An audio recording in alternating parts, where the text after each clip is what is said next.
মানবতার সেবায় এক অনন্য দৃষ্টান্ত। একজন মানুষের স্বেচ্ছায় দেওয়া সামান্য রক্তই ফিরিয়ে দিতে পারে আরেকজন মানুষের জীবনের আশা।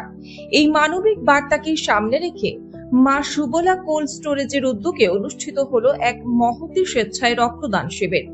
দিনভর উৎসব মুখর পরিবেশে অসংখ্য স্বেচ্ছাসেবী স্বতঃস্ফূর্তভাবে রক্তদান করেন। তরুণ তরুণী থেকে শুরু করে বিভিন্ন বয়সের মানুষের অংশগ্রহণে মানবতার এই মহৎ আয়োজন হয়ে ওঠে আরো তাৎপর্যপূর্ণ। এই অনুষ্ঠানে উপস্থিত ছিলেন রাজ্যের মাননীয় কৃষি মন্ত্রী শ্রী দুধ কুমার মণ্ডল, পশ্চিমবঙ্গ বিধানসভার মাননীয় স্পিকার শ্রী রথীন্দ্রনাথ বোস, আরামবাগ সাংগঠনিক জেলা সভাপতি শ্রী সুশান্ত কুমার বেরা, গোঘাট বিধানসভার বিধায়ক শ্রী প্রশান্ত দিগার, চন্দ্রকোনা বিধানসভার বিধায়ক শ্রী সুকান্ত দলুই সহ একাধিক বিশিষ্ট নেতৃত্ব ও গণ্যমান্য ব্যক্তিবর্গ। উপস্থিত অতিথিরা রক্তদাতাদের আন্তরিক অভিনন্দন জানিয়ে বলেন, রক্তের কোনো কৃত্রিম বিকল্প নেই। একজন সুস্থ মানুষের স্বেচ্ছায় রক্তদানই বিপদের মুহূর্তে অন্য একজনের জীবনের সবচেয়ে বড় ভরসা হয়ে উঠতে পারে। তাই সমাজের প্রতিটি সচেতন মানুষকে নিয়মিত স্বেচ্ছায় রক্তদানে এগিয়ে আসার আহ্বান জানান তারা। মনে রাখবেন, আজ আপনার স্বেচ্ছায় দেওয়া রক্তই হয়তো আগামীকাল কোনো অসহায় মানুষের মুখে ফিরিয়ে আনবে হাসি, বাঁচিয়ে দেবে একটি পরিবারকে। আসুন মানবতার এই মহৎ উদ্যোগে আমরা সবাই সামিল হই, নিয়মিত স্বেচ্ছায় রক্তদান করি, অন্যদেরও উদ্বুদ্ধ করি। রক্তদান জীবনদান, মানবতার সেবায় এগিয়ে আসুন।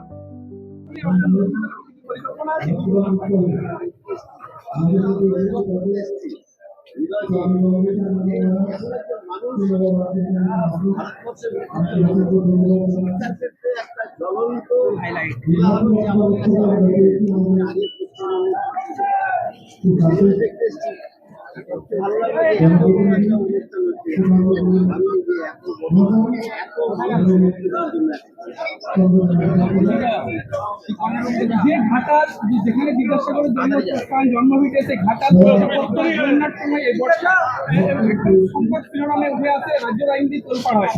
ঘাটাল ঘুরে দেখবেন,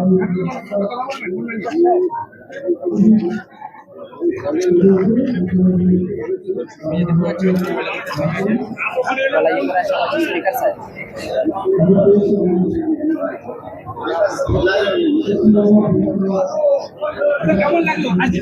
দেখুন, আমরা দেশ অনেক উন্নত হয়েছে, আমরা চাঁদে চলে গেছি, কিন্তু বিজ্ঞান এখনো রক্তের বিকল্প তৈরি করতে পারেনি। তাহলে স্বাভাবিকভাবেই যখন কোনো মানুষের রক্তের প্রয়োজন হয়, সে অ্যাক্সিডেন্ট দুর্ঘটনাগত কারণেই হোক বা শারীরিক অসুস্থতার কারণে, তখন সেই রক্তের যোগান আমাদের শরীরের রক্ত দিয়েই করতে হয়। আর সারা বছর আপনারা জানেন যে আমরা সারা বছর ধরেই রক্তদান শিবির করি, তাতেও কিন্তু পর্যাপ্ত রক্ত আমরা সাপ্লাই দিতে পারি না। তো সেই কারণেই সেই উদ্যোগ। এবং গতকাল আপনারা জানেন যে পণ্ডিত ঈশ্বরচন্দ্র বিদ্যাসাগরের প্রয়াণ দিবস ছিল, সেই দিনকে সামনে রেখে, গুরু পূর্ণিমা ছিল গতকাল, সেইটাকে সামনে রেখে এই মহান দিবসকে এবং ওই মহান পণ্ডিত আমাদের ঈশ্বরচন্দ্র বিদ্যাসাগরকে, তার আদর্শকে সামনে রেখে আমরা আজকে এই সুবলা কোল্ড স্টোরেজের মালিক অসিত মান্নার ব্যবস্থাপনায় এবং আমাদের সকলের সহযোগিতায় আজকে একটা বৃহৎ রক্তদান শিবিরের আয়োজন করেছি। বৃহৎ এই কারণে বলছি, কারণ ধারে পাশে আজকে আমাদের যে লক্ষ্যমাত্রা রয়েছে সেটা প্রায় 1500 রক্ত সংগ্রহ করা, যেটা ধারে পাশে হয় না। তো আমাদের এখানে 3টে ব্লাড ব্যাংক এসেছে, বর্ধমান এসেছে, আরামবাগ এসেছে এবং ঘাটাল ব্লাড ব্যাংক এসে হাজির হয়েছে।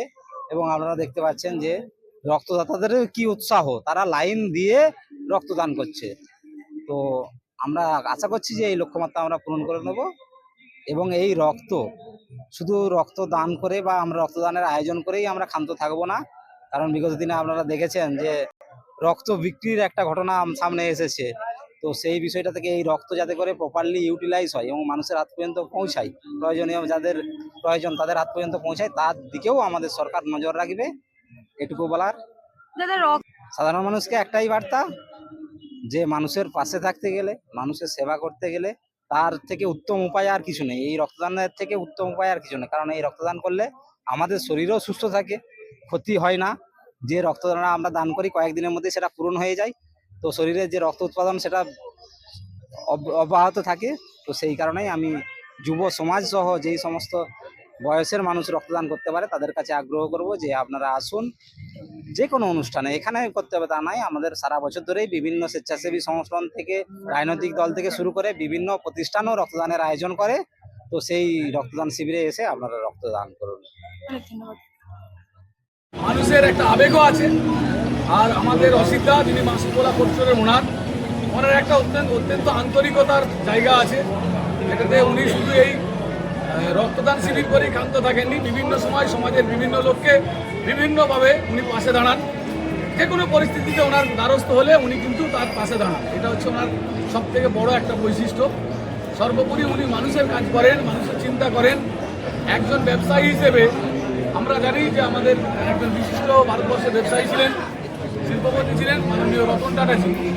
ওনাকে দেখে অনেকের অনুপ্রেরণা জোগাতো যে উনি একজন অনুপ্রেরণা হিসেবে আজকের ভারতবর্ষে বিভিন্ন উদ্যোগপতি তথা যারা এই ব্যবসায়ী সমাজ তারা ওনার যে আদর্শ সেটাকে অনেকেই আগিয়ে নিয়ে যাওয়ার চেষ্টা করে। তার মধ্যে উনি যে সেবার মানসিকতা নিয়ে চলতেন, ব্যবসায়ী তো বহু আছে ভারতবর্ষে, শিল্পপতি বহু আছে, ঠিক সেই রকম প্রচুর কোল্ড স্টোর মালিক আছে, বহু বড় বড় কোল্ড স্টোর মালিক আছে, অনেকের অনেক বেশি পয়সা আছে এনার থেকে, কিন্তু ইনি যে মন মানসিকতা নিয়ে এবং সর্বোপরি উনি যেভাবে মানুষের জন্য চিন্তা ভাবনা করেন এটা অত্যন্ত সাধুবাদ। আজকের দিনে আমি এই মানে যদিও এটা আমার বিধানসভা বা জেলা নয়, কিন্তু কর্মসূত্রে আমি এখানেই থাকতাম দীর্ঘ সময়, এখনও আছি। তো যাই হোক, শ্রীনগর আমার কাছে একটা আর্থিক সম্পর্কের জায়গা, আর আমার পাশের বিধানসভা গোঘাট। আমি আজকে বিধায়ক কিছু বলা নয়, এই জায়গাটার সাথে আমার একটা নারীর সম্পর্ক